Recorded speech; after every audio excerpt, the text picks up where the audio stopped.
जगन्नाथ भगवान की जय। अब हम और हमारे चेतन भाई पहुंच चुके हैं जगन्नाथ धाम। उड़ीसा प्रांत के पुरी जिले के स्थित भगवान जगन्नाथ जी का मंदिर भव्य बना हुआ है। यहाँ भगवान जगन्नाथ जी अपनी बहन सुभद्रा और अपने भाई बलभद्र के साथ विराजमान है। दुनिया का एकमात्र ऐसा मंदिर है जहाँ भगवान जगन्नाथ जी काठ की यानी लकड़ी की मूर्ति में विराजमान हैं। जगन्नाथ आइए पुरी रेलवे स्टेशन से आप सबको यात्रा कराते हैं जगन्नाथ धाम मंदिर का। पुरी रेलवे स्टेशन से जगन्नाथ मंदिर की दूरी करीब 3 किलोमीटर है। आप ऑटो से, रिक्शा से और बस से किसी भी साधन से आप जगन्नाथ मंदिर पहुंच सकते हैं। ऑटो अगर रिज़र्व करते हैं तो 150 से 200 रुपये तक ऑटो ले लेते हैं और अगर आप पर यात्री जाते हैं तो 30 से 40 रुपये पर यात्री ऑटो वाले लेते हैं और आपको जगन्नाथ धाम मंदिर पहुंचा देंगे। बस से अगर जाएंगे तो 10 से 15 रुपये किराया पड़ता है। आप बड़ी ही आसानी से सुविधाजनक तरीके से जगन्नाथ मंदिर पहुंच सकते हैं। जगन्नाथ का मतलब जगत माने संसार और नाथ माने स्वामी, यानी भगवान जगन्नाथ विश्व के स्वामी। तो ये एक ऐसा मात्र स्थान है जहाँ पर भगवान श्री कृष्ण दुनिया के स्वामी के नाते यानी दुनिया के भगवान के नाते विराजमान है। यहाँ की रथ यात्रा बहुत प्रसिद्ध है। भगवान जगन्नाथ के मंदिर से जुड़ी हुई बहुत सारी जानकारियाँ आप सबको देंगे और पुरी की क्या खासियत है उस सब के बारे में भी बताएंगे। तो पावन पुनीत जगन्नाथ धाम की जय बोलिए आप सब। यहाँ से आप सब यहाँ का स्मरण करिए, वंदन करिए और आइए आप सबको लेकर चलते हैं जगन्नाथ धाम। अगर आप ट्रेन के अलावा हवाई जहाज़ से यात्रा करना चाहते हैं तो हवाई जहाज़ के लिए आपको भुवनेश्वर हवाई अड्डे पर उतरना पड़ेगा। उड़ीसा की राजधानी भुवनेश्वर, जहां से जगन्नाथ मंदिर की दूरी करीब 60 किलोमीटर है। भुवनेश्वर हवाई अड्डे से आप टैक्सी, बस के माध्यम से जगन्नाथ धाम मंदिर पहुंच सकते हैं। जगन्नाथ धाम पहुंचने के बाद सबसे पहले आप मंदिर का दर्शन करिए, जगन्नाथ भगवान जी का दर्शन करिए, सुभद्रा जी का दर्शन करिए और भगवान जगन्नाथ जी के बड़े भाई बलभद्र जी का दर्शन करिए। आइए अब आगे बढ़ते हैं और आप सबको लेकर चलते हैं जगन्नाथ धाम मंदिर। अब हम पुरी रेलवे स्टेशन के बाहर आ गए हैं। पुरी रेलवे स्टेशन से मथुरा की दूरी करीब 1700 किलोमीटर है और कई ट्रेनें चलती हैं। आप मथुरा से आ सकते हैं।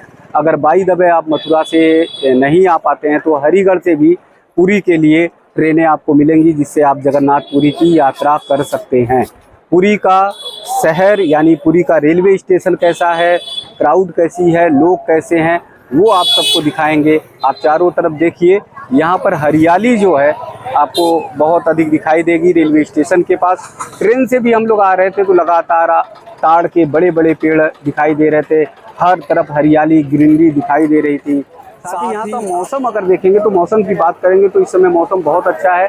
घने घने बादल चारों तरफ हैं, लगातार बारिश हो रही है और इस समय थोड़ी बारिश रुक गई है जिससे हम लोग यात्रा कर पा रहे हैं। अब हम चलते हैं मंदिर के पास, जहाँ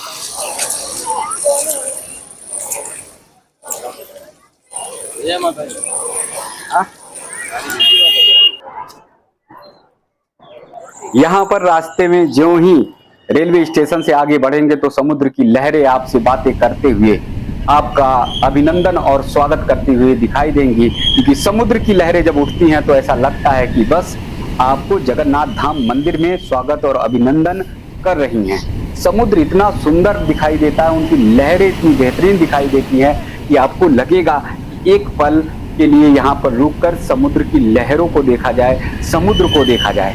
लेकिन क्योंकि आप धार्मिक यात्रा पे आए हैं तो सबसे पहले भगवान जगन्नाथ जी का दर्शन करिए। समुद्र की लहरें जब उठती हैं तो मन आनंदित हो जाता है। इतना सुंदर वातावरण दिखाई देता है, ऐसा लगता है कि प्राकृतिक सौंदर्यता का ये स्वरूप जो है जगन्नाथ धाम मंदिर और जगन्नाथ में आप सबको दिखाई देता है। रेलवे स्टेशन से निकलने के बाद अब हम पहुंच चुके हैं शंकराचार्य रोड और पहुंच रहे हैं थोड़ी ही देर में हम जगन्नाथ मंदिर, जहां पर भगवान जगन्नाथ जी का भावपूर्ण दर्शन आप सबको कराएंगे। यहाँ से मंदिर करीब 1 किलोमीटर दूर है। यहाँ भक्तगणों का श्रद्धालुओं का तांता लगा हुआ है। आप देख सकते हैं कि लगातार भक्तों का आना शुरू हो रहा है। बहुत सारे भक्तगण दर्शन करके आ रहे हैं। यहाँ से बाजार का वो दृश्य आप सबको दिखाएंगे जहाँ से सारी भक्ति, सारा भाव जो है भगवान जगन्नाथ जी के भाव में, रंग में रंग उठेगा। तो आइए बोलिए जगन्नाथ धाम भगवान की जय।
अब धीरे धीरे मंदिर की ही तरफ बढ़ रहे हैं। कुछ ही देर में आप सबको दिखाएंगे भगवान जगन्नाथ का भव्य मंदिर, जहां पर विराजमान है भगवान जगन्नाथ, सुभद्रा और बलराम जी, बलभद्र जी, जिन्हें भगवान श्री कृष्ण का भाई भी कहा जाता है। तो बहुत ही जल्दी आप सब दर्शन करेंगे भगवान जगन्नाथ जी का।